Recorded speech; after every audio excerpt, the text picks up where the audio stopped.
pour votre présence aujourd'hui. Bonjour également à Cyril, donc à distance.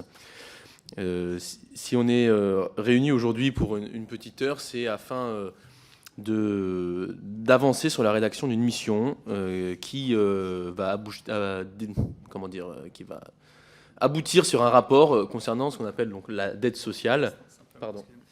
En fait, c'est le micro de Madame Brice qui déclenche la mise en vidéo. Donc il faudrait que vous puissiez.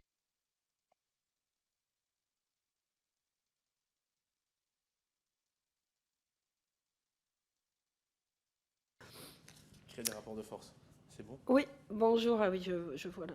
Bonjour, bonjour à tous. Alors on est en visio et dans la salle de la Commission des Affaires sociales pour cette première audition dans le cadre de l'évaluation de la gestion de la dette sociale. Je vais passer tout de suite la parole à mon collègue Adrien Clouet, avec qui nous allons faire ces évaluations au fur et à mesure des semaines jusqu'au mois de juin à peu près. Voilà. Merci bien. Si je peux prendre la parole. Vas-y. Là, effectivement, donc, cette mission se fait dans le cadre de la MEX.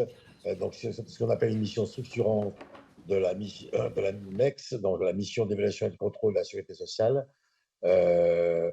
Donc, je co-préside avec Jérôme Gage.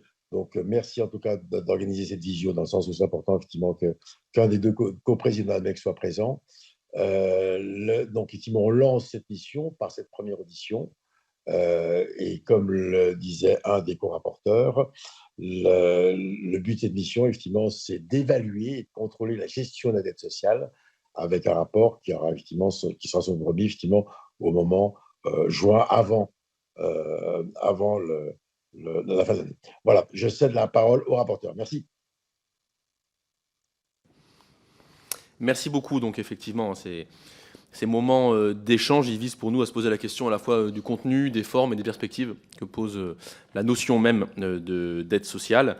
Et peut-être une des manières pour rentrer un peu dans le sujet ensemble serait de vous demander comment est-ce que vous retraceriez-vous l'évolution de ce qu'on appelle la dette sociale en la rattachant à chacune des branches et des régimes aujourd'hui de la sécurité sociale qui ont pu y contribuer de manière positive ou négative.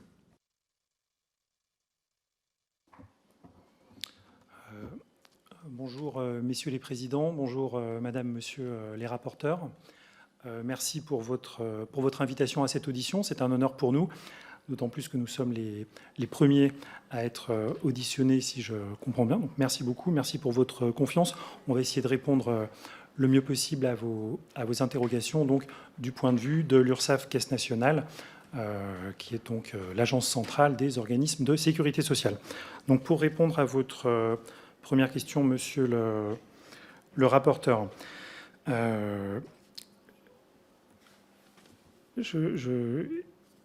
pensais peut-être rappeler en quelques mots le rôle de l'URSSAF Caisse nationale pour être sûr de remettre en contexte les réponses que nous pourrons vous apporter. Donc, le rôle vraiment premier de l'URSSAF Caisse nationale, c'est de financer la sécurité sociale et la protection sociale en jouant à la fois un rôle de collecte des cotisations et des contributions et ensuite de versement du produit de ces collectes aux attributaires. Donc il y a plus de 800 attributaires. Les principaux sont cependant bien connus. Ce sont les caisses de sécurité sociale, maladie, vieillesse, AT-MP et famille. Merci. Donc en tout, ce sont plus de 650 milliards d'euros qui transitent par l'URSSAF Caisse nationale chaque année.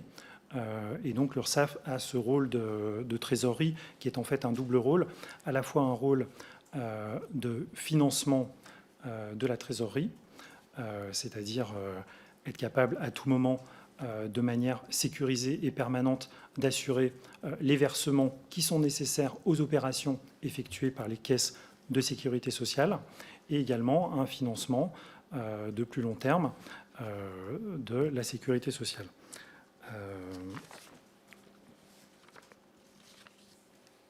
Donc c'est une mission qui est exercée depuis 1967 et qui a toujours été exercée, quoi qu'il arrive, dans toutes les circonstances. Je pense que c'est un fait qui est notable et qui doit être rappelé, avec des évolutions néanmoins dans les dernières années, qui sont, depuis une vingtaine d'années, un peu moins, le recours à des financements de marché pour permettre d'assurer cette mission de trésorerie au jour le jour, sur laquelle nous reviendrons progressivement. Alors pour répondre maintenant plus directement à votre question, ce que l'on observe depuis 2002, c'est un déficit du régime de base de la sécurité sociale, avec 2 pics qui ont été observés lors des crises. Pour la première, la crise financière en 2010-2011, et pour la deuxième, pendant la pandémie de Covid en 2020. Donc 2 pics de déficit. Donc je peux vous redonner les chiffres si vous le souhaitez, puis on pourra vous les repasser évidemment par écrit. Donc en 2020, un déficit de 39 milliards d'euros. Et ensuite, à la suite de ces pics, on a un phénomène de diminution de cette dette, de ce déficit de la sécurité sociale. Et ce que l'on observe, c'est qu'entre les branches, on n'a pas des situations qui sont homogènes. On a 2 branches qui ont plutôt tendance à générer des excédents, qui sont la branche famille et la branche accident du travail, maladie professionnelle, tandis que 2 autres branches ont été plutôt en déficit. La branche vieillesse, même si ce déficit va être réduit par la récente réforme des retraites, on reste sur un régime qui présente pour la sécurité sociale régime de base qui continue à présenter un déficit. De même pour l'assurance maladie, la branche maladie est en déficit. Et quand on fait le calcul, si on considère qu'il y a une compensation entre les régimes AT-MP, famille d'un côté et vieillesse de l'autre, on a un déficit de la sécurité sociale qui est en gros du même ordre de grandeur que le déficit de la branche maladie.